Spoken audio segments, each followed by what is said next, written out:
2. পাঠ্যপুস্তক ইতিহাস সংযোজন। শাপলা গণহত্যার সত্য ইতিহাস জাতীয় শিক্ষাক্রমে অন্তর্ভুক্ত করে নতুন প্রজন্মকে সঠিক ইতিহাস জানাতে হবে। 3. জুলাই ঘোষণাপত্রে জাতীয় স্বীকৃতি।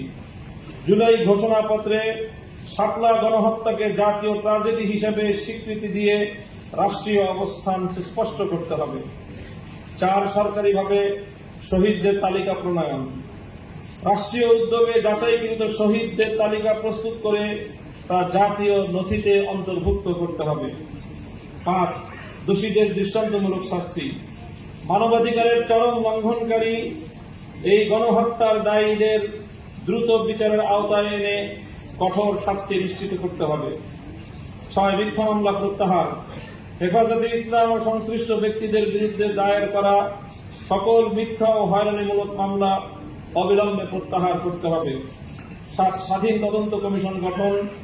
আইনজ্ঞ ও নিরপেক্ষ নাগরিকদের সমন্বয়ে শাপলা গণহত্যা তদন্ত কমিশন গঠন করে ঘটনার পূর্ণাঙ্গ তদন্ত ও সুপারিশমালা প্রকাশ করতে হবে। এই 7টি দাবির সাথে আপনারা সকলে একমত? আমরা এই মুহূর্তে আগামী দিনে আমাদের পক্ষ থেকে একটি কর্মসূচি ঘোষণা করছি। শাপলা কেন্দ্রিক বিভিন্ন কাজে অংশীজনের সম্মাননা ও সম্মিলনী 2025। আগামী 30 আগস্ট 2025 শনিবার শাপলা গণহত্যা নিয়ে যারা বিভিন্নভাবে কাজ করেছেন এ পর্যন্ত বিভিন্ন অঙ্গনে সংবাদ প্রতিবেদন ও গবেষণা, সাহিত্য রচনা, চিকিৎসা সহায়তা, আইনগত লড়াই কিংবা স্মৃতি সংরক্ষণমূলক উদ্যোগ, তাদের সম্মাননা প্রদানের মাধ্যমে একটি সম্মিলনী আয়োজন করা হবে। এই সম্মাননা আমাদের জাতীয় স্মৃতিবোধ ও ন্যায় বিচারের দাবিকে আরো শক্তিশালী করবে।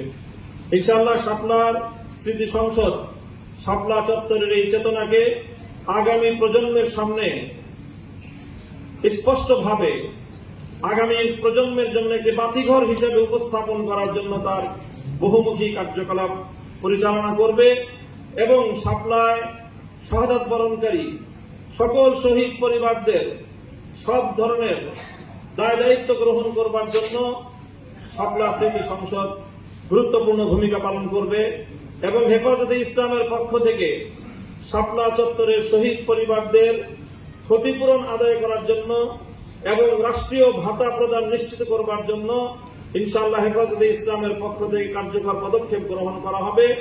এর একাডেমিক এবং গবেষণামূলক যত কার্যক্রম সহযোগিতার প্রয়োজন হয় শাপলা স্মৃতি সংসদ তা দিতে ইনশাআল্লাহ সম্পূর্ণরূপে সর্বদা প্রস্তুত থাকবে। সম্মানিত উপস্থিতি, ইনশাআল্লাহ আমাদের আজকের এই কনফারেন্স অব্যাহত চলবে। এই মুহূর্তে আমরা সালাতুল মাগরিবের বিরতি ঘোষণা করব।